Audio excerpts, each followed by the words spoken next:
Let's ruin our lives. Getting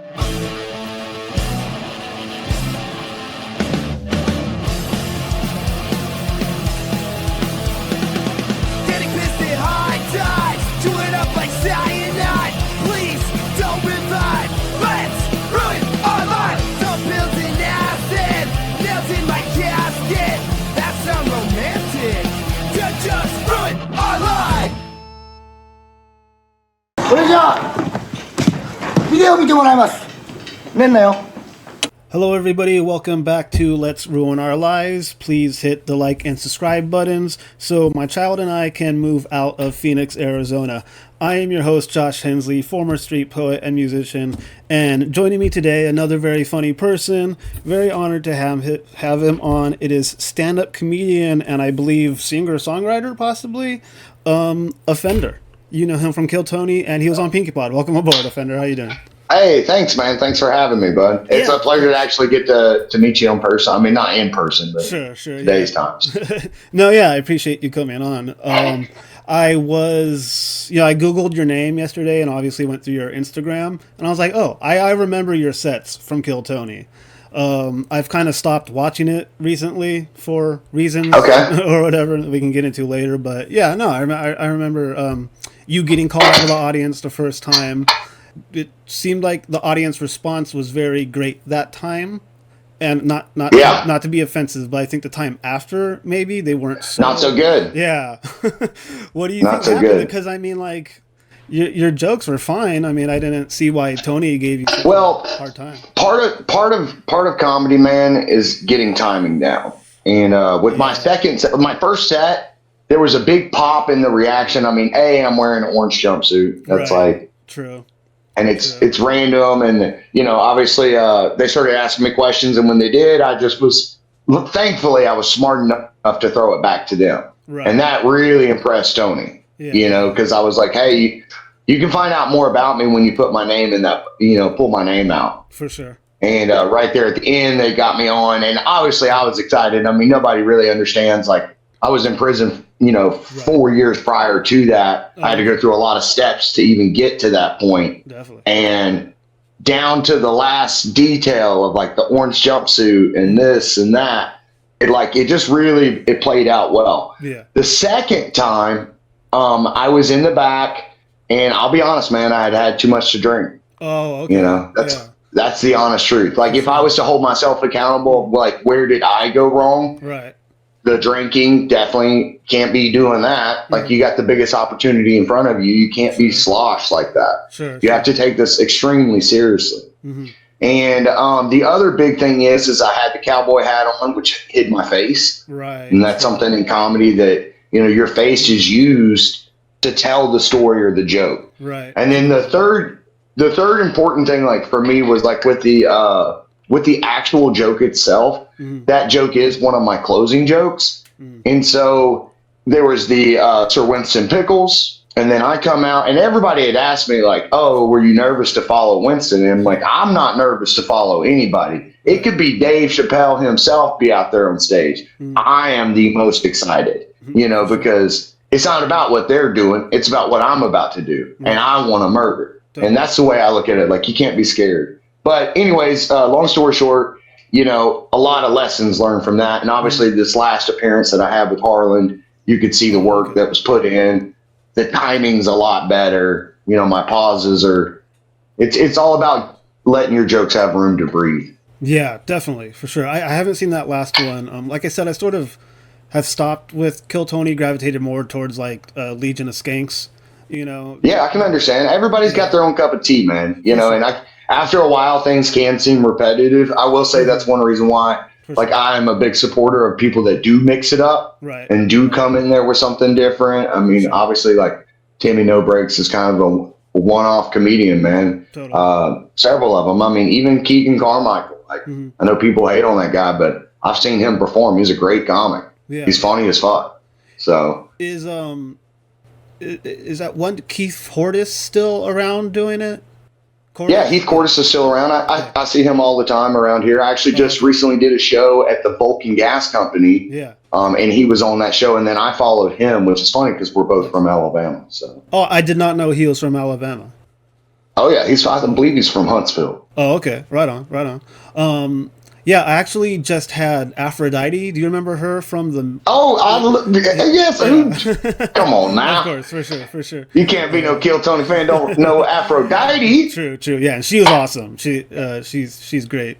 Real honor to have her on for sure. But yeah, I don't know. You know, I mean, I was a fan since like the main room in the Comedy Store days. Yeah.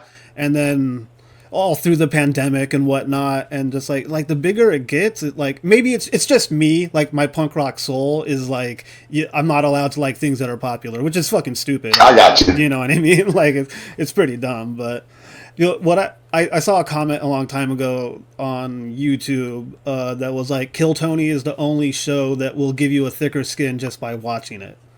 You know? Oh, for sure. For sure. Do you feel like so you said you learned from lessons from that second appearance. What did anything in like your approach to comedy change after that? Like, and how so? Well, I mean, like your writing, I guess.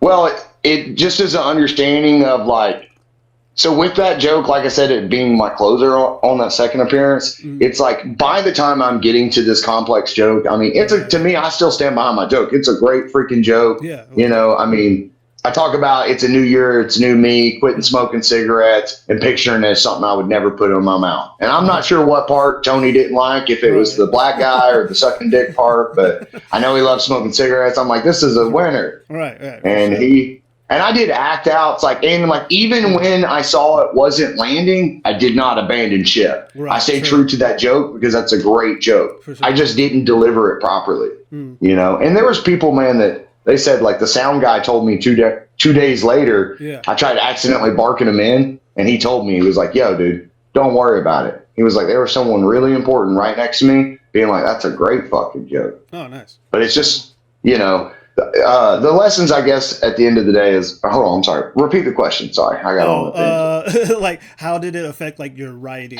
if at all? Oh, my writing? Yeah. Oh, well, I became much more aware of what jokes to use in a 1 minute format. To me, and anything I always tell people is, bro, you got 3 seconds. Right. 3 to 5 seconds, you better make them laugh. True. Because the longer you're away from that first laugh, oh man, now doubt filling inside their head. Right. You know, so, and like, I think as you grow with them in the show, people learn more about you, and then you start to get a little bit more grace to do that. And so if you're going to take them down a storyline, you have to meet the crowd. They have to be right there with you. For sure. Can't just force it. And so that's what I would say. I write crazy jokes. I say crazy stuff. I don't care. I'm that type of comic. I'm not writing, you know, I'm so new at it that I have it's every excuse in the world to throw 1,000 things at the wall and see what sticks, and not all of it's going to work. True, you know, for sure. So I noticed that you also play music, or I know you play guitar. You got a great voice. Yeah. Also, oh man, I appreciate it. Yeah. Do you perform music live as well? So no, but you know, I have a couple songs that I've written. I'm not the best guitar player, you know, which is fine with me. Sure. You know, but it does help when writing a song to try to find a key or a pattern or something. And that's about as good of guitar playing I can do. But my songs and my songwriting is something that I've always enjoyed. And then, you know, I got into it. It's a really crazy story because I have a good friend of mine, Jamal Rao, shout out DTE, Double Trouble Entertainment. Yeah, nice. They were pretty big back where I'm from in South Alabama. Okay. And they had a rap group, Double Trouble, and they had a production company and stuff. And I used to travel around with those guys and break dance for them. Oh, really? And I was, yeah, dude, I was the only white guy in an all black club, you know? Yeah, and sure. At first it's awkward, but by the end of the night, everybody loved me, right? You know, and I would help him in the studio. I mean, this is one of my good friends. We're still friends to this day. We've been friends for almost 25 years. Okay, nice. And, you know, eventually one day, man, he came to me and he was like, yo, you got to quit giving your song lyrics away. Like, you got to quit giving the stuff. You got to start writing your own stuff. And like, to be honest with you, that forever changed me because he was right. And like what I started doing was, originally I wrote like my own little rap songs, even though I'm not a rapper, but I didn't know quite how to sing yet. Right. You know, I liked singing, but I just didn't know my own voice and my limits and range. And so anyways, I got into doing karaoke. And I'll tell you this, dude, I've traveled all across the country. I've been in about 27 different states. And I promise you this, you can judge a town on a good karaoke bar. That and their county jail. From there, those two things, you'll know everything you need to know about that place. So I'm a karaoke slut. And then I think from all that, man, what ended up happening is I was able to kind of find my own voice. And it's just something I like to do. You know, it's just fun, man. Like, I was telling my roommates the other day, if I'm not singing, it's not a good day. For sure. Because like every day, man, like singing is like almost like my church. You know, it's how I keep my spirits high. Like I don't have a wife or a girlfriend. I got no kids. You know, I'm broke as hell. I'm living out my dreams. Right. But one way to kind of maintain my own sanity, and even when I was locked up, man, for sure, I would sing. Like during COVID, I was locked up and they had us on 23-1. That's 23 hours of lockdown. You get 1 hour a day each cell. Right. And you're not out with everybody, which is kind of nice. Right. You know, like yeah, I can see that. it's not like you're having to deal with a bunch of bullshit. For sure. But sometimes, like when you're trying to sleep, it's somebody else's hour out. Like at 3 a.m, it's their hour out. Damn. And they're being loud and doing all this. And so for me, I would sing. When I would get out, I would just sing. You know, and you'd be surprised the acoustics in a pod is it's pretty nice actually. it echoes off the walls and like goes forward. Yeah, I can see that. You get like a resonant in there or something like that. Well, in that one of your posts, a video of you playing guitar outside and singing, I thought you had a really natural voice. I was like, because I can't fucking sing. When I try to sing, it's like punk yelling. You know what I mean? Like I can't. Yeah. I have a deviated septum. I don't know what it is. I just can't. I can't register the notes. So I thought you had a really natural singing voice. Well, I appreciate that. I wish I had better equipment to record with because, for sure. I mean, I love songwriting too. And if I could find somebody that could actually play with me, maybe I would perform. Yeah. You know, and I've done, go ahead. I'll just think you're in the city for it, right? Does Austin still have a big music scene? Yeah, man, but I spend so much damn time doing comedy. For sure. I don't have nothing, you know. I get lucky every now and then they'll have like comedy upstairs and karaoke in the bottom. Oh, okay. And I usually like float out of there and do a little song. For sure. Pride and Joy, you know Pride and Joy, Stevie Ray Vaughan? Oh, yeah, definitely. Yeah. Stevie, I do a mean Pride and Joy. No, that's tight. Yeah, oh yeah. Stevie Ray was probably my dad's favorite musician, I think. My dad as well. Oh, nice. And my dad, he didn't like me too much, but it was his favorite artist. And I don't know, I guess it's one of those things where you try to eventually like gain their respect or show them something off. My dad's not the type of guy to appreciate the arts. Right. Gotcha. You know? Yeah. My dad was like a musician, but he was he was a commercial fisherman. Well, my dad loves music. Yeah. I mean, he loved blues and all that, and that's kind of where I got my hint for music in a little bit. And I'll be honest, my mom also, she at one point in the late 90s, early 2000s, she was playing guitar. And, you know, my mom worked in country radio for almost 20-something years. And that's awesome. So, yeah, it was really neat. And she wrote some badass songs now. I mean, she had some great songs. For sure. So I guess it's naturally in me. I just, you know. I'm interested in you being from the South. My dad was from the South. He was from Tennessee. Born in Knoxville, grew up all over, and I think mainly in Texas.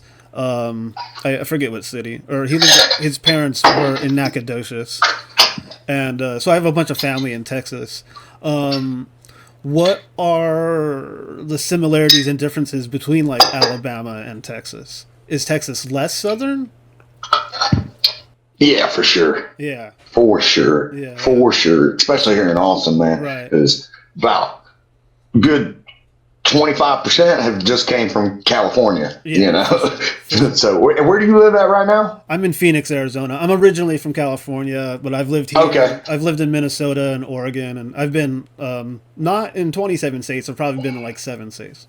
Well, you know, I can tell you this, man. When I went to the Nashville arena for KILLTONY, tried to get on there, Bridgestone. Yeah. You know, that's a southern city. Right. You know, Nashville and all that. And in comparison to Austin, their city was cleaner. You didn't see the homeless begging and messing up things. You didn't see people out there destroying property. There was no trash on the ground. Right. All the people that were out there, and I stayed out for a couple nights, you know, super nice, super polite. All the bars very well maintained. Right. You know, and I think I was telling somebody this the other day, that there is a thing about in the South that people do have a more, if you work closer to the land, the closer you work to the land and with the land, the more respect you have for your surroundings. Okay, especially when stuff is nice, you know. True. And I also know that sometimes those areas there's money put into them. There's resources, but there's just also a simple thing like how people act.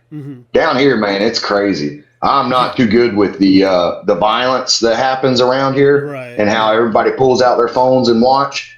And I've come to this conclusion that if you pull out a phone to record a person being assaulted or beat up for whatever reason, I mean, unless you're actually someone just caught them with a kid or a rape, I mean, that's an entirely. But for whatever bullshit bar reason you're getting kicked out and you're recording that, man, you'd have pulled your phone out when Christ was carrying that cross, and I believe that. For real, yeah. You know, and it's dangerous for me because I have no stop. Like, to me, when I see that, it is my moral obligation to intervene and try to protect people from getting any further hurt. Right. I mean, literally last night in front of the mothership, I'm walking by a lady. They're all coming out of the mothership, and I saw that. Yeah.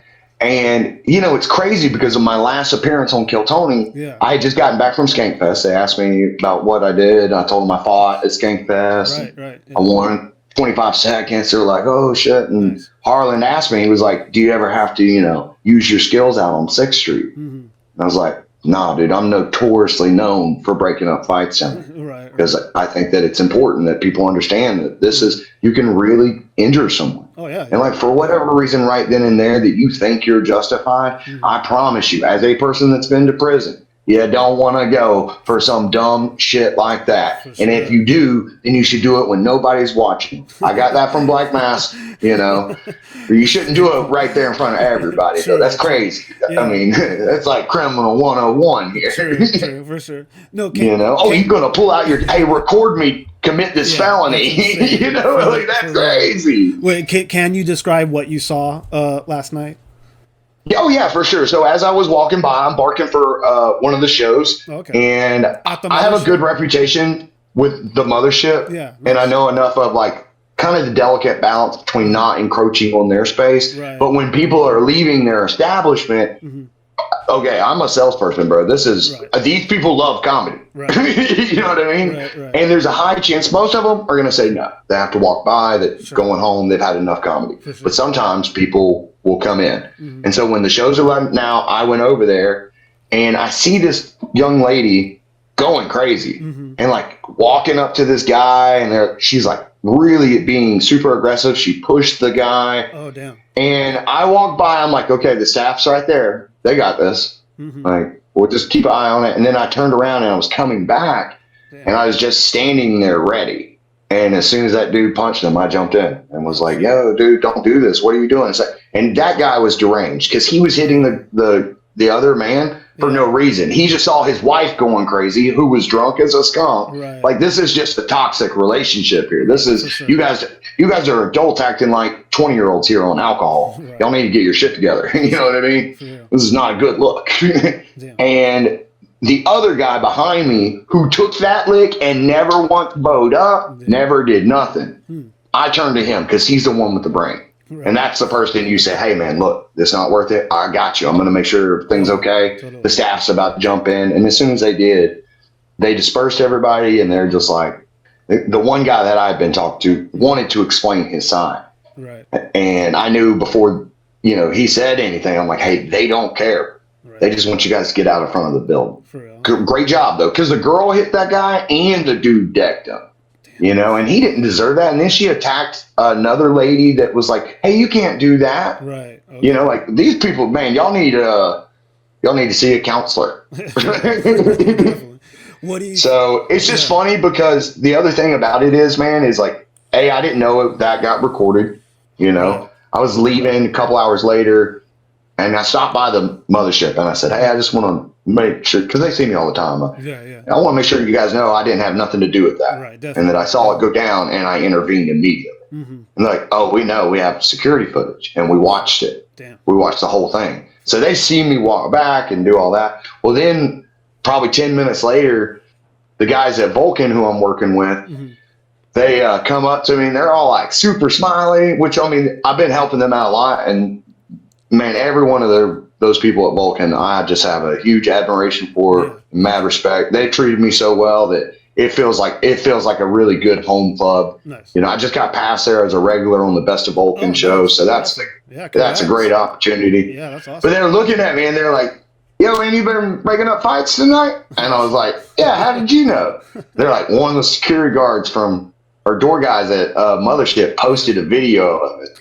And it's funny because yesterday morning I woke up to watching a Hispanic lady get knocked out on another comedian's page. And I'm just like, you know, I said something and I can't help that, man. Like, this shit is crazy, guys. Like, people die this way. That's someone's daughter, that's someone's sister, could be someone's mother. Like, this is not entertainment. You know, we really have to dial that shit back. For real, yeah. You know?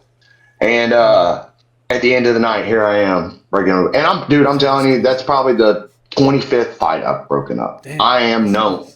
Everyone knows. I break up fights all the time. Door guys beating the shit out of people that don't need their asses beaten. I'm constantly saving people from getting, because it's crazy. The city should do something about it. For sure. Like, these door guys and the police, they all need to work together. They need to come up with a cooperative system. Why don't we have those damn alarms like they have in parking lots?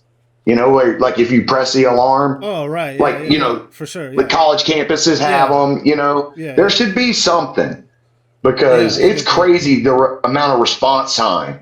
It's. Go ahead. I was going to say, is that all, like, centered on 6th Street, or is it, like, all of Austin? No, it's 6th Street. Oh, okay. 6th Street, bro. Yeah, everywhere else actually has some, like, decent, classy people. Right. You know, West 6 is pretty sick, you know. East Austin, East 6 is not as bad, you know. But down there, you know, I can't be down there after 2 o'clock. Okay, yeah. Because I was constantly, like, there was one night, man, there was probably like 30, 40 people fighting. And I ran in to stop it. And I did. Damn. I stopped it. Like a huge But I dipped and ducked fucking multiple fucking chances. Damn. You know, like trying to like, oh no, it's bad. Yeah. But so here's the thing that people don't consider. You think you have something to prove, right? And what if someone pulls out a fucking gun and just starts shooting in a crowd of people? Now, me as a comic, I'm just walking home from busting my ass trying to chase my fucking dreams, and I'm going to catch a stray because of your dumbass. Right. So if that's an option, then the other option is to run into the storm and stop it and try to talk sense into people. And try to get, I mean, I've seen guys. There was one night I came up on a club, and I don't know the name. I wish I did. But I came up on it, and the door guy was beat. This guy's face was bloody to a pulp. And I don't know. I think he said the N-word. I don't, you know, whatever it was, though. Yeah. They almost killed this man. Right. And I'm like literally pulling the door guy off, like, let me fucking help you stop this, man. Damn. The guy that was bloody got away, right? Yeah. Well, gets in his vehicle. I'm walking home. I'm making a video about this. Like, hey, door guys, you got to do better, man. We can't do that to people. Yeah. If there's a situation, especially if it goes to that extreme, immediately it should be your responsibility to get that guy medical attention. Yeah. Because as I'm making that video, I hear a fucking truck crash. And I'm like, oh, shit. I'm like, hey, guys, I end my live video with don't drink and drive. Yeah. Hang up. I run up there to the scene of the accident to try to see if I can render aid. It was right above me, you know? Yeah. It's the guy that just got his ass beat at that same door running back. I'm like, sir, stop. Yeah. He is like fucked up. Damn. The cops get there and they knew who like one of them knew who I was. One thought like, hey, were you driving? What's going on? I'm like, because, like, I met them with the cops, and I was already bloody. I had blood on me from stopping the fight earlier. Jeez. So he asked me if I was in the vehicle. I was like, no. And one of the cops goes, that's offender. You know, I mean, like, yeah, dude, I'm telling you, when I say I'm known, dude, I got an Officer Johnson. Shout out Officer Johnson, 854 something. Oh, man, I'm going to be mad. Forget it. Give me 1 second. I got 8549, I think is what it is. Officer Johnson's one of my big fans down here in Austin. Yeah, 8548, Officer Johnson. Okay. So, Fuck. And look, that's a crazy turnaround in life. Yeah, that's to go right, I was from gonna say, being yeah. wanted to going from being wanted from the law. Yeah. And bro, do I think that I needed to do 13 months in a facility? No. But did I? Well, here's what I came to the realization. The whole time I had been running from that and not facing up to that, it's because I don't agree with the law. I had a little bit of weed, a bump of blow. Like, yeah, I fucked up. Right. But the whole time I was thinking that it was about me. I failed to realize that maybe I'm being sent on this mission because there's people in there that need the opportunity to have a friend that they can believe in and someone that can show them like, yo, dude, I got a plan and I'm going to pull myself out of this. And I've done every bit of that. Like on my paperwork, bro, when you leave, you have like EOS paperwork and they make you ask you a couple questions. Like, what's your goals? Name 3 things you're going to do once you get out of here. And I wrote, I'm going to get my license back, solve all my legal issues, and I'm going to make it in Austin, Texas as a comedian. And that's what I'm doing. Nice. You know? That's awesome. And I helped a lot of guys while I was in there. When I was being released, the director, my probation officers, and a couple of the guards there pulled me down to the thing. I didn't know what was going on. Yeah. And they thanked me. And they said, we've never had a guy like you in this program. And we appreciate you and we wish you the best of luck. And every time that I've knocked off one of those things throughout the years, I've called them and told them, left a message on the director's phone, like, hey, it's your favorite offender, Delegal, you know? So yeah, I operate a little differently, I think, than most people. Sure. You know, not to brag my own horn, but when you've seen as much hatred and violence and the worst of people in a world of people recording it, not me, bro. I have to be something different. And that's like me giving, I feel like the universe gives me so much because I give so much. Okay. Where do you think that strength and bravery stems from? Were you always like that as a kid too, or? Always. Oh, okay. Always. Yeah. If you picked on crippled kids or anything like that, I always like I remember being in 6th grade, like the special needs kids and stuff. Yeah. Like, or less fortunate too, like real poor kids or whatever their circumstance, ugly kid, whatever. Yeah, yeah. You know, I had gotten picked on for so long, being called gay and shit like that, and I didn't know what gay was as a kid, you know. Yeah, for sure. And then nobody knew at the time I was being molested from the age of 4 to 13. Oh, fuck. You know, by multiple peers, you know, not male and female. Right. And I had no idea. I mean, fuck, dude, you don't know. Right. You know, and I went and lived with my dad my 6th grade year, and he beat the ever living dog shit out of me. Yeah. Hardcore. Yeah. Choked me till I pass out, give me black eyes, beat the shit out of me. Fuck, yeah. And that year I grew a set of balls, and I realized something. That if I can take an ass beating by a grown man, ain't shit these kids can do to me. For sure. You know, and when I came back, I stood up for myself.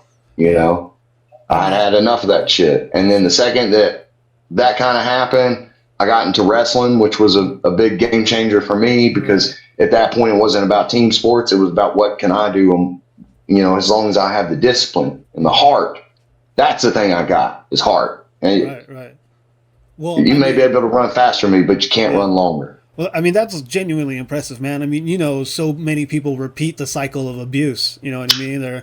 They're abused as kids and they become the abuser and then it just goes on and on. Bro. So we all have a choice in this world, you know, you can, for sure. And that's the greatest thing about talking about it. I mean, I make jokes about it on stage, you know, right. And some people wouldn't understand that. And they probably still even like now, like question my sexuality, right? You know what I mean? But the whole important thing about it is that I know who I am as a person.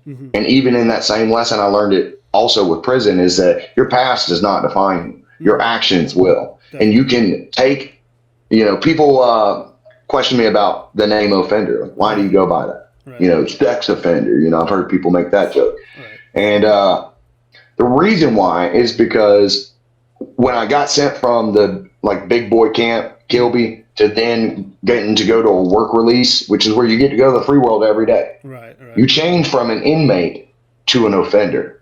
And now all the verbiage, it's like a psychological thing, you know, like all the paperwork in prison says inmate. But once you get to the work release, now it says offender. They're like trying to re-educate you into society, right. You know?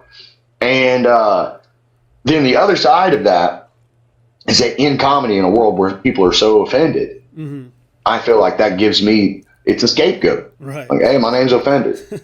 My goal is not to offend you. My goal is to make you laugh. Right. But I'm going to go to some dark waters, and I'm going to talk about shit that no one's going to, you wouldn't put it together that I would just so casually say, oh, I was molested, you know? Right. And I'm not crying about it. I've done did all that crying shit. Now I'm to the point, you know, in my healing process where the best thing to do is talk. More people, more men especially, Definitely. you know, because it's something that happens, and For sure. I don't know. I'm real, like, when it comes to kids, man, I'm super protected. That's awesome. Like, that's the one thing I lose my shit on. For You know, sure. I can never be in that situation because it's no problem to me. Sure. Yeah, I mean, the world needs more people like that, man.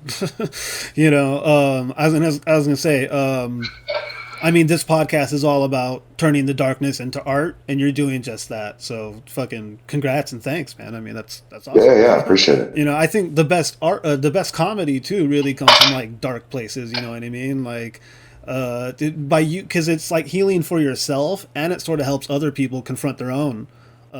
Exactly, and that's the beauty of it for me, man. Like, I've had a lot of options in my life. Like, when I was growing up, as a younger man, I got offered to be a model for Abercrombie. Like, I had some really good things, right? And none of that ever felt like who I really was. Right. You know, even like with the singing and stuff, and I like songwriting, no doubt, and I love singing my own songs, no doubt. But it's not the thing I want to do professionally. I'd sell it to somebody; they could make all the money they want to on it, you know. Yeah. But and even acting, like people have said, like, oh, you should be an actor, and I did acting in high school and theaters and community theater and stuff like that. Yeah. But that's just not ever been my real calling. Right. And when I found comedy, I was like, oh, shit, For sure. this is it. I've always loved telling jokes, even as a small kid. Old man could tell me a joke.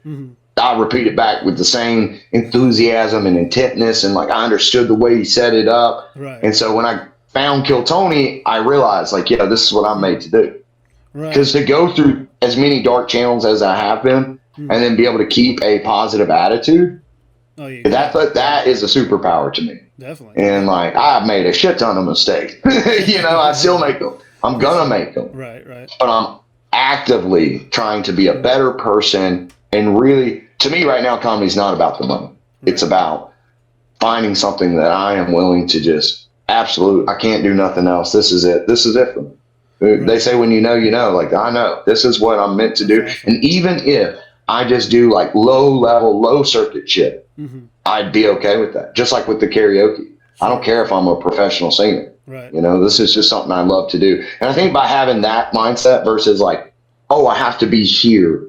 I want to make millions of that. Like, that's like delusional thought to me. Right. Especially to me, with it's comedy. just, I mean, and I'm only 1 year how in. difficult it is. Like, it's, oh, you're only 1 year in. Oh shit, dude.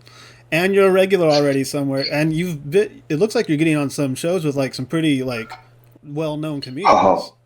Dude, I just did 2 weeks ago. I did a show with Kurt Metzger in Hans County. Fucking crazy, dude. Yeah. Then last weekend I did Timmy No Breaks and a couple other really great comedians. Yeah. Then this week I've got Ahad Aman, right? Yeah. JJ Lieberman, the Gooner himself.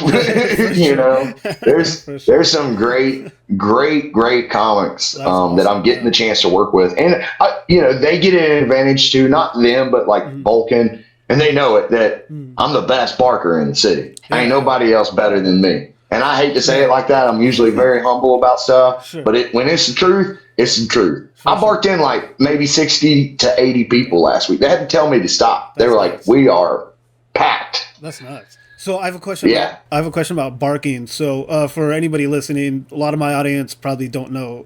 I assume a lot of them don't know a lot about comedy.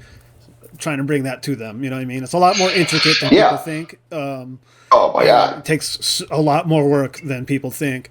Barking is when you're out there in front of the club and you're getting people, you're not selling tickets, right? You're getting people to come in to buy the tickets. Depends. There's different shows and different, you know, setups and parameters, you know. A lot of times for open mics, it's free, you know. But sometimes these bigger shows are ticketed shows, you know, and we'll run promotions. Like we do a great show at Mugsy's, which is here in Austin. It's a men's clothing store. And they give us a chance to do a mic there or a show there every 2 Saturdays of a month. Oh, okay. And it's great. It's $20 ticket. And there's an open bar. We have a sponsor, Tequila 512. Nice. And they sponsor us. And Muggsy's hooks us up with like clothing. Like that's why you'll see a lot of my stuff when I'm wearing on stage is Muggsy's attire. Oh, okay. You know? That's awesome. And so that's like a ticketed show there. And then we have, there's all different types of setups, multiple different producers that you're working for. Right. But essentially what barking is you're trying to get people's attention to come into your establishment. Right. And it's an art form, and it takes a certain type of person to be really, really, really great at it. Sure. I used to do sales. I've done door to door. I was gonna say, I've also ran call centers, and it's about like for sure. It's about reading your crowd, and like even if you don't get them right there, my trick is because a lot of times people get onto 6th Street and they don't know exactly where they want to go. They just got there. They want a second to walk around. Right. So if you treat them like, well, this is your only chance, they will forget about you because every other bartender or door guy is going to do that. Right, right. But what I like to do is, hey, man, you know what? Have fun. Be careful. Diddy parties that way. But if you guys want to come back, we'd love to have you. We got a great show. Show starts at 7 o'clock. I can get you in. Just let me know. For sure. You know, and like I always try to make them laugh and leave with a smile. Because when they're coming back and they decide, oh my God, there's a bunch of kids down here. You know, this place is the shit. I just saw a homeless guy shitting. I want to get off the street. Then they look at me and they're like, oh, this guy was nice. For sure. You know? For sure. Yeah, that's an excellent sales technique. I've never done sales directly, but I've done sales support, and I've gone door to door like canvassing, and I've worked at many call centers.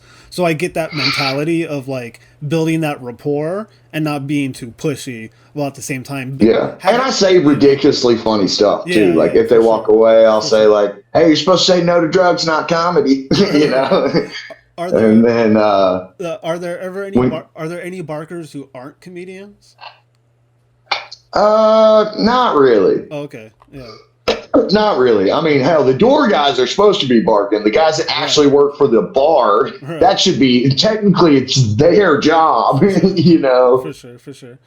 That's a whole nother, I don't understand it, you know? Like, I used to manage bars, so that would be a very important role. And I used to actually work at Shakespeare's. It just didn't end up working out for me. It's too much with the people partying and the drunkenness. I can't deal with it. Yeah. I got to be prioritized, not hanging out till 4 in the morning. Okay, yeah, so I have a lot of questions here. Well, I guess whatever. Austin and 6th Street, what do you think it is that makes it have that atmosphere of violence? You think it's all like the tourists, or is it just all the alcohol? No, it's... Because it sounds it's unique. You know, I mean, every downtown has like an area... You know what I mean? Like I'm from LA, right? And Phoenix. Yeah. Like in Phoenix, everybody's just inside. Nobody's really doing shit on the sidewalks or anything. And in LA, you're in the middle of like Skid Row. You know what I mean? So you can't really be outside on the fucking sidewalk, or else who knows what's going to happen. But well, have you ever been to New Orleans or the Florida Keys or anything like that? No.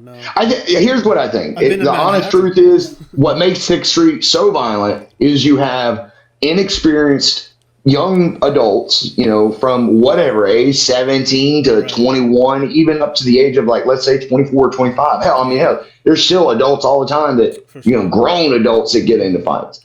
But the biggest thing is you have inexperienced people handling alcohol. You have bar staffs not doing their fucking jobs and monitoring like, bro, how drunk is this person? Right. You know, and what is there should be a universal ID checker that bars are mandatorily required to use. When I go to certain states and cities, man, they have them.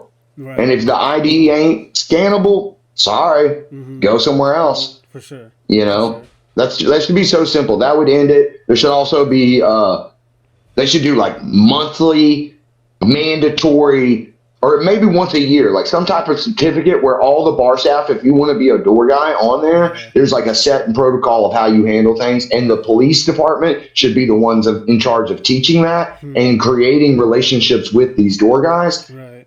They should not all be, I've asked them before, like, why are they all grouped up? Because there'll be like 20 officers just sitting there. Right. And then the street's so packed that like you're point A and then they're point B, but where the problem is, it's congested in the center of this thing. Right. How come you guys aren't just like 4 cops on this corner, 4 cops on the other's corner, and then like y'all are just doing paths? I mean, that's crazy.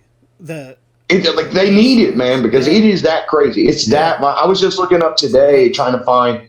People have told me I'm on like World Star and like a couple other things, like breaking up some of these fights. Right. I mean, I've never looked it up because that's not my interest. But now with the one from the Mothership, I'm like, I wonder how many are out there. Yeah, for real. I mean, dude, I've broken up fights with the Thor hammer and the orange jumper.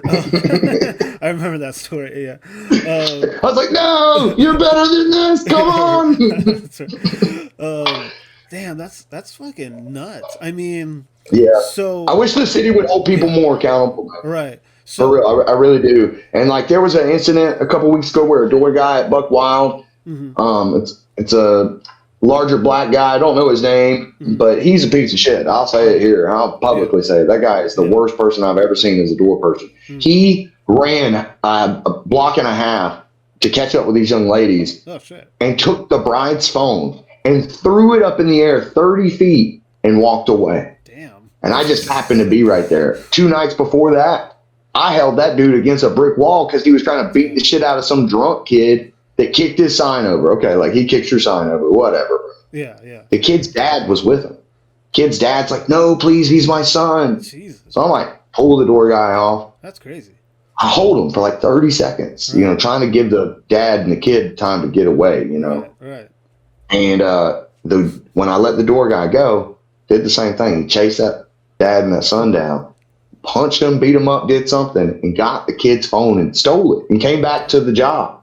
And is at the door as the door guy bragging about it. And I'll be honest, bro, I'm not that type of guy, bro. That shit pissed me off, dude. And I said something. Because how dare you, you piece of shit. Yeah. That's crazy, man. Like, I don't care. He kicked over your sign. Guess what? It's a sign, bro. Pick the sign back up. Let the dumb kid go. You can't go. At some point you have to hold you can mess people up. They could be paralyzed for life. It's a real issue, For sure. And like everybody started being like, oh, calm down. I was like, no, calm down. This guy's sitting here bragging. The kid's dad was home. And he's like, oh, look, his dad's calling. Ha, ha, ha. And I'm like, you just stole his phone, bro. That's crazy. Yeah. You just stole the kid. You assaulted him, not in front of your building, but a block and a half away, and you stole his phone. I don't see how people don't get like irate about that. Right. Like to me, my mind doesn't work in the way that this is cool. Right. No, bro, what's wrong with the world? And it's been too many times where nobody says shit. Right. And this is why people think it's okay. And like, oh, look at me, I'm so cool. Like, nah, bro, you're not using your brain. We're smart individuals. Right. Let's use our brain. For sure. We can communicate. that guy should not be working security or. Oh, I know, dude. And then to go from that to that altercation. And here's the funny thing. Yeah. I mean, it's just so true and adamant, man. As that fight with that security guard was going on, and I'm holding him against the wall, and he's like, called me, and I was like, dude, just chill. Fine. 2 fans from KILLTONY see me. Their minds are blown because they just saw that last episode. I get done, and they're like, oh, offender. And I turn around, I was like, hey, what's up, man? And he's like, dude, I can't believe it. He's like, you really do stand on business. I just saw your last episode. He's like, can I get a picture with you? He's like, I can't believe I just witnessed that. He's like, you just said that you break up fights. I said, yeah, man, I stand on business. And it was just funny because like I was still hot and heavy from like, I can't believe this door guy's this big of a dumbass. Right. It's embarrassing, bro. For sure. And it's just dangerous and unnecessary. Then the fans are asking me for pictures. I'm like, yeah, we'll get one in front of Mothership, and I got it, and they could just tell I look intense. Well, they showed up 2 nights later at one of my shows, and I was obviously by then I'm in a much better mood, and shit like that. And so I got to give him like a proper, hey man, I'm sorry about the other night. He said, no, I get it. He's like, man, that was really impressive. That was a big old boy. And yeah, it was just crazy what he was doing. That nice. People just don't realize it, man. People die. Yeah, they die that way. For sure. Yeah, no, I totally get that. I ain't trying to see that. So I know you're pretty new to comedy, right? Do you ever plan to like move out of Austin, like maybe to New York or LA? I don't know if I could do New York, man. Yeah. Oh, I mean, yeah. The scene there is high edge competitive. For sure. That's a different level of than where I'm at. Right. here, the advantage is that there is a big open market to places trying to fill seats. Right. Definitely. And I sell tickets. Right. And I'm also pretty fucking funny. And so when you pair that up, you know, it's a good combo because I'm already learning the skill set of building ticket sales. Right. You know, for my entire time in comedy, that's what I've been doing, that to progress further and further. I get more show opportunities and stuff like that. And that's going to help out. I think the next step is to go on the road. Yeah, for sure. Definitely. You know, I do want to hit some spots. And I'm looking forward to doing that. Last year I did, in 1 year of comedy, I did 409 shows. Jeez. Mics or shows in 7 different states, but 8 different cities. Wow. Nice. So I did Nashville, I did New York, I did New Orleans, I did Alaska, Oregon, and Denver, and then Austin, Texas, and San Antonio. Damn. So I mean, I hit some spots. What part of Oregon? So I have some friends that have a pot farm out in Williams, Oregon. Where is it? And that's what I did in Williams. It's about 45 minutes west of Grants Pass. Okay. Close to the California border. South Oregon, yeah, okay. I used to live in Eugene. Yeah. I've lived in Eugene twice. I went to a comedy show in Eugene, but it was like a real small, like a bar show. So that's interesting. Yeah, I got to do this past year when I was there in Oregon, right before I left. I got to do like kind of like a Growers Cup type. Okay, yeah. It was all weed related jokes and stuff. For sure. And a lot of the people that came to the show were people that knew that I wanted to do comedy years ago. Yeah. And then I left to go do it. Yeah. And so they had never seen me actually in person or heard my jokes or anything. Right. And so when they got to come, it was really cool. I had a great time at that show. That was an amazing show. It was like at a vineyard. It was pretty sick. That sounds awesome. Yeah. So I wanted to ask, so like with like you're saying that, there should be more of an active police presence in the bar scene or whatever on 6th Street. Do you feel like, you know, Austin having the reputation of being like a blue city in a red state or whatever, do you feel like a lot of people have like an animosity towards the police intervening? No, I mean, they're already down there. Right. They're already down there. Yeah. They just need to do a better job at actually and I'm not trying to talk shit. It's not them. It's like basically the legislation that says, you know, as long as shit doesn't get too out of control. It sounds like it's out of control. It sounds like it's I mean, it's way out of control. And to me, honestly, I'm not trying to say that we need these motherfuckers out here like the damn Gestapo. Right. You know, I'm not saying that. Right. But people got to be way more respectful. These guys have a hard fucking job. It's you know, when I moved here, man, I lived on my shore bus for almost a year. 9 months, I left for 3. Nice. And it is rough on the streets of Austin. I'm sure. You know, now I will say the city has tons of organizations to help these people. Right. You know, I try to be as polite and courteous as I can. But at the same time, when I was in their same position and doing everything I can to pull myself together, my sympathy, you know, pretty low. Right. You know, I get that. Yeah. Like, maybe not be exactly in their same shoes, but I do have to worry about where I'm at and protecting my stuff. And, you know, this is all I got. And I'm trying to be a good person, you know?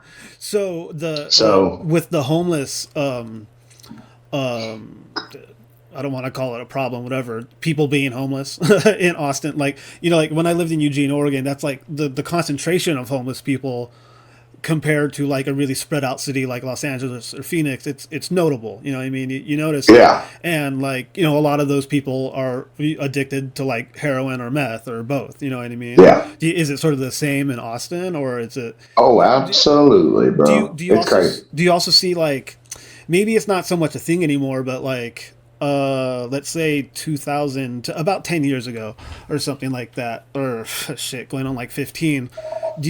How old are you? If you don't mind me asking. I'm 37. Oh, okay. I'm 39. So you've probably encountered like the traveling punks. You know what I mean? Like people who basically have chosen to be homeless and like the hop trains and stuff. Is there any of that still in Austin, or because Austin's not as reputation? You know, like Not as much. It's more like drugged out. Yeah. You know, if they're coming through, they probably hang in different areas, but it's pretty drugged out, man. You see basically the same homeless people all the time. Right. Okay. And it's crazy. Like, I don't know what the solution is. You know, I'll be honest with you. I know that in Grants Pass, they had that huge lawsuit where they made 2 camps, and that's where they take you. Right. And you get 7 days at that camp, and then you can go to the next camp. And if they find you out again on the streets, they're just going to take you to that other camp. You know, and it's not, if they're not trying to be fucked up, but like people, you got to be able to protect your stuff. Yeah, for sure. Like if I was a business owner and I paid millions of dollars to have my really nice business, true. Bro, I'm not trying to deal with this guy out here swinging a big old metal thing and hell no. For sure. You got to go, dude. Yeah. And I hate to be heartless, you know, but that's at some point, man. Yeah. Those people need help, and I want them to get the best help. I think we should come back with high-end medical facilities instead of so much incarceration in this country. Sure. Let's get these people help. For sure. You know, and maybe some of them you're not going to be able to fix. And with that, there has to be some type of like a judgment of your peers, right? That's how court works. Right. And it should be, this person needs to go. You know, everyone here agrees that yes, okay, they're shitting in the streets. Right. Yeah. We've caught them 37 times breaking into people's cars. You gotta fix this, dude. Yeah. Sometimes they don't even do stuff, man. I went to the cops and they were like, "What?" I caught 2 homeless people on my bus one night. Yeah. Inside of it. Yeah, that's right. Yeah, and whoa, shit, dude. Yeah. And the cops were like, "Do you really want them to go to jail?" I was like, "Hell yeah." Hell yeah, I want them to get. I could have beat their ass. A few years ago, we lived in I guess it was government subsidized housing because my son's autistic, right? So he qualifies for all those programs and whatnot, and it was low income housing subsidized by the government or whatever. And it's the first day of school back from winter break, right? And at the time, I was using it's sort of like an adaptive wheelchair to put my son, because he's an eloper. He'll just fucking run. You know what I mean? So I have to have him in a wheelchair. I'm taking him to the bus stop at the end of our parking lot in the apartments. And the homeless lady, I'm talking tweaked out of her fucking mind. I've never seen anybody this spun out in my life. And I'm from all the fucking meth capitals of this world, you know what I mean? Like, and she starts getting up in this like Jamaican lady's face, like one of my neighbors, this old lady, and she's just like menacing her. And it's first thing in the morning, I'm hungover, I'm trying to get my son on the bus, and I just lost it. I just started yelling at this lady, like, leave her the fuck alone, leave her the fuck alone. So she starts doing like these haymakers on me, right? And I'm like holding my son's wheelchair with one hand and just going like this with the other while she's fucking hitting my arm. And like, I had to call the cops. The cops showed up. They're like, they literally said, "What do you want us to do about it?" I'm like, get her out of here. Before she started attacking me and that lady, she was banging on people's doors and trying to get inside their apartments. Yeah, what do you mean? I want you to do your fucking job. Yeah, for real. You know, Look, and here's where I get frustrated with it too, is that as a person that like, I was treated like a piece of shit for a little 2 grams of pot and a bump of blow. I was treated, and this is just Alabama, but the hypocrisy, and to go back to the original question at the beginning of this podcast, when you're like, is there any differences? Yeah, in Alabama, they ain't playing that shit, dude. You're going straight to jail, dude. Hell no, dude. You take a shit on the streets in Alabama? Right. Nah, dude, we're beating your ass and you're going to jail. You know? Damn, for 2 grams and a bump? That's some fucking bullshit, man. Yeah. Well, it's still illegal. Weed's still illegal in Texas, right? It's decriminalized here in Austin. Oh, okay. So they're not looking to lock people up for that anymore. Nah, hell no, man. They got every damn gas station and weed. They got weed shops on wheels. Like, it's the most craziest bodega bullshit I ever seen, dude. It's crazy. Sure. Well, that's cool. What do you think that's like a good thing for the people of Austin? Okay, great question. So, the farm that I actually work for, we mostly grow CBD and CBG. We're not in the THC market, okay? CBD. Now, I never say that online just because, you know, who am I to educate people on the cannabinoids and how there's many different varieties of weed and things you can do to it, right? For sure. So, for us, it has the THCA market has destroyed the actual viable hemp market, which is entirely separate from THC. THCA is THC. Right. It's you have to decarboxylize it, which I always say you got to burn the A off. Oh, okay. You know, and when you do that, that's how THC shows up in your system. Why does that sound familiar to me? I swear I've heard that before. If you've watched the Comedy Writers Guild podcast, I've talked about this, I think, before and there. Okay, yeah. But THCA it's just, and a lot of times it's just premature weed. Oh, okay. It's just weed that's getting chopped at 3 weeks into flower because they got the tester coming next week, so they got to make up some story about how the crop was bad. You know? Right, for sure. I'm just saying that's how it works, and you know, it is what it is. Yeah, states that are doing that, man, it's beta testing for legalization and how they really want it to work. Okay. Yeah. They can't just pass legislation and they've never even tried. And so that's just some, and that's all across the country. It's just, it's how they always trickle it in. Like, look back at the times when K2 was really popping off. Yeah. I mean, the legalization of marijuana felt like it was at a halt and we weren't getting anywhere. For sure. You know, and then you have all these K2 shops pop up. Okay. We see you can tax the product that you put in a, like that was the mystery they were trying to figure out all these years, you know? Yeah. Like, to me, I look at all that stuff as like big, like government type planning of how do you execute this and make it where it's a regulated thing and the setups, how their shop's going to be, what's the potential crime risk. Yeah. You know, if I was a world planner, that's what I would be looking at. Yeah. And I think that legalization in the United States is going to be a big deal like coming next year's and you know, next 5 years. Right. You know, I think a lot of people are going to be voting for it. For sure. I mean, I think it should be legal for sure. I don't smoke weed anymore. Yeah, I think it should be legal and regulated. I mean, I don't smoke other people's stuff. I don't smoke. You know, if I didn't grow it, I don't smoke it. And the reason for that is because I know there's no pesticides and there's no herbicides in my shit. Right, for real. And that's a big deal to me. That's a very important detail because, you know. Smart, yeah. Dude, I used to smoke spice a lot in like 2010 to 2012 when they were selling it at like 7-Eleven. They had spice brownies at 7-Eleven. That's how I found out about it. That shit was like the devil. Oh, bro. That shit made me so paranoid. bad. It was so bad. So bad. It was such a terrible so bad. Nothing like weed. Well, we have to wrap up here. Thanks so much for coming on. This went by so fast, and we barely touched the list. This is awesome.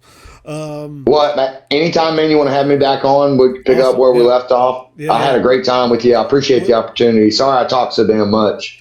Oh, no problem. It makes my job easy. So let me ask you one. Yeah, go ahead. Go ahead. Oh, no, go for it. I was going to say, I do want to give a shout out to anybody coming to my show this weekend. You can catch me at the Vulcan for Heavy Hitters Show. We're going to have some amazing comics. I'll be closing that show out. Also, we should be doing the Best of Vulcan. Be looking for that information. That's the same night, but that'll be at 10 o'clock. And then catch me Saturday at New Faces at Roscoe's. And on Sunday, I'm always downtown at Banana Phone, heckling the crowd. And follow me on Instagram, Offender525, or my Facebook, which is Jacob Delegal, Delegal. Nice. Back to you, bud. Awesome. Yeah, everybody, please follow Offender here. Okay, real quick. Is your last name French? It is. Okay, nice. I was wondering. It's kind of ironic too, because you're calling yourself Offender, and then it's like Delegal.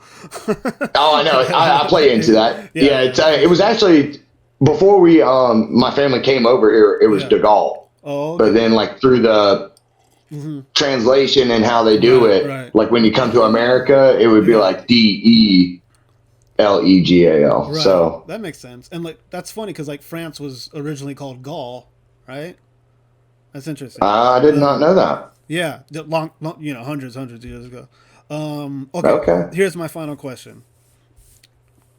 Jacob, Offender, Delegal, what would your idea be of heaven, and what would your idea be of hell? This is a wild answer, but I believe that this is this place here. It's both. I believe it's your reality that predicts it. So like if you want to go around this world and being miserable and looking at violence and looking at stuff like that, then you live in the world of hell. Mm-hmm. But if you want to go around and admire the beauty of the world that you live in around you, the simple things like a tree or the kindness of a stranger, Nice. or the smile that a kid gives by looking at a new creature, you know what I mean? Like, there's so many things in this world that's like the best. Nice, for sure. And so I think that I think my idea of heaven is people are just nice to each other. Just be nice. I like Let's that. not be mean. For sure. I mean, I say crazy jokes and stuff, but it's just yeah, for sure. the damn revenge shit and the violence, man. It's so crazy. I know, it's insane. So crazy. People ask me all the time about, like, I'm not scared to die. The day I die, ooh, boy, let me tell you, dude, I'll be happy as hell. As long as it ain't, I mean, it could happen tomorrow. I don't want it to. Right. But if it did, I'm tired of paying taxes. I'm tired of seeing all these people killing people, and sure. the damn cartels are killing people. We're killing cartel. We're killing everybody, bro. This is horrible. This is hell. You know, that's ultimately what I think is, like, this is, you have to do, I'm almost like I saw one of the questions was agnostic, Buddhist, or whatever, you know? And, like, I'm going to make sure of a little bit of all of them, you know? I have mad respect for almost every religion, you know, as long as you're not causing harm to people. Right. I'll say people, like, one of my biggest inspirations, and I don't have the same religion as them, but I find them to be outstanding human being. And I think that I hope that one day I can have a tenth of what that man's got. And that's, Habib, the damn UFC fighter, Makadorov. I'm sorry I messed up your name, dude. You're never going to see this, but I'm sorry I messed it up. I find I got to be in Islam, Makachev and stuff. I mean, I find that brotherhood and the team and what they've done with their lives, I find that's like my, romantic novel. If I was a girl, that'd be like my romantic novel, you know? It's just something we'd like, oh, I hope that one day someone loves me. And, like, for a man, it's like, I hope one day I can be respected. For sure. You know? I want to be a man that's worthy of respect in a different light, not just because I'm successful, but because I'm a good person. Right. That's awesome, man. That's a really great answer. Well, you have my respect, sir. Yeah, that was great. Romantic novel, name of the episode. Everybody, thank you so much for tuning in. Thank you again, Offender, for coming on. This has been a great conversation. Everybody, please leave a comment, like, subscribe. It helps way more than you could possibly imagine as this channel grows into the new year and whatnot. My name has been Josh Hensley. This has been Let's Ruin Our Lives. From my heart to yours, just like Jacob said, Offender, don't be douchebags anymore. Mahalo.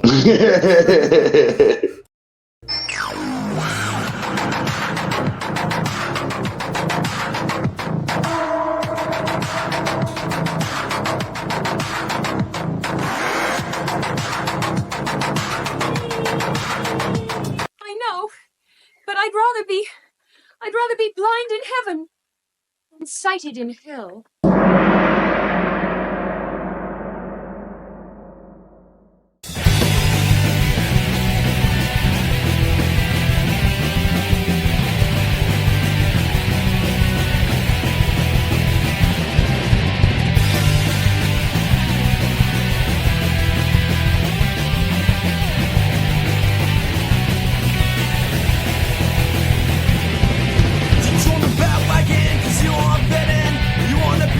Guess it really isn't sin. There's a better way to get some super luck. Don't read no magazine or some super book.